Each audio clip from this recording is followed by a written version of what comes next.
It's the third day of training.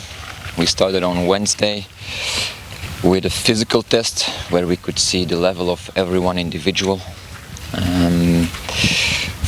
First, it would be very helpful for us to know the first or the date of the first game, because then we can plan like we should plan, because now everything is in the air. So you don't know if we're going to start 6, 14 or whatever, so it's difficult to plan. But in our head there are 3 periods. There's a period of long endurance, there's a period of mid endurance, and there's a period of high intensity and sprint. So we're still in the first part of the preparation, that's the long endurance. I think you could see on training today that it was long distances with a slow tempo, but always moving, always being on running. So that's our first part. Before we go to the next part, there's still 2 days to go, so on Monday we will go to the second part. I really hope we can start in the weekend of 14, because that will give every team enough time to touch all the components you need in physical but also in technical and tactical ways to prepare your team for the first game.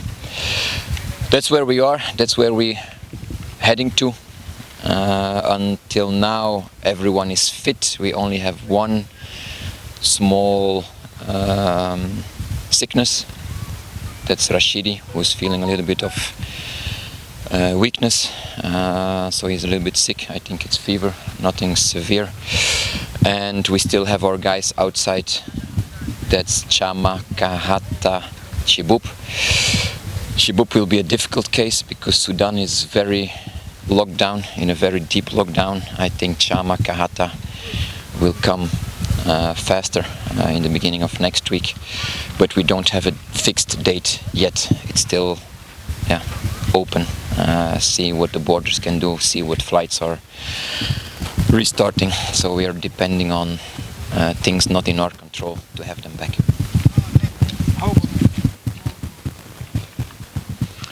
Ajib, that's another part. He was late on the first day, so we will introduce him Monday on training again, if everything goes well.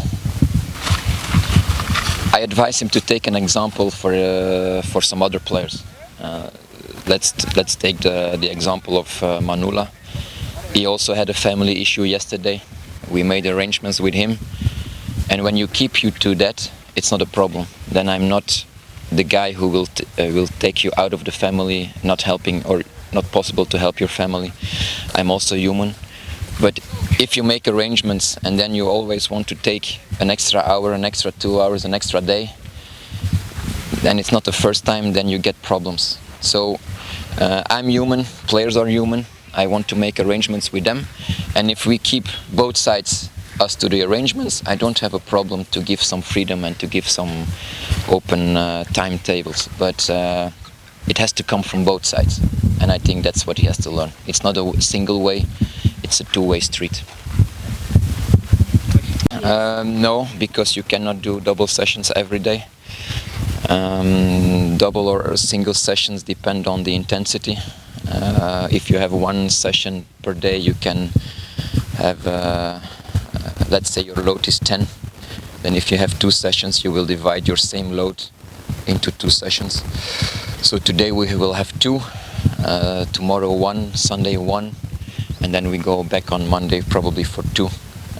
But if we train once, then the intensity will be higher than when we train twice a day. Also, when you train twice, there will be also technical training in the evening. Sikia wewe, hofu na mashaka tupa kule. Ndiyo, corona imekuwa gumzo, lakini maisha lazima yaendelee. GNM Cargo. Hii ni kampuni maarufu nchini Tanzania ya usafirishaji mizigo kutoka China na Afrika Mashariki. Na sasa wanakurahisishia kazi yako kama ifuatavyo. Unaweza kutuma pesa moja kwa moja kwenye ofisi zetu za China na kukufanyia malipo. Tunafanya ukaguzi wa mizigo kwa niaba yako. Tunapakia na kusafirisha mizigo kwa usalama na haraka. Na kama ukifika nchini China tutakupokea. Kwa maelezo zaidi tembelea ofisi zetu zilizopo Msimbazi Kariakoo, ama piga simu nambari 0677 066551 au wasiliana nasi China moja kwa moja. Fika 93 Bayonho Avenue, wilaya Bayuni, Guangzhou, au piga simu namba +86 138 297 21527.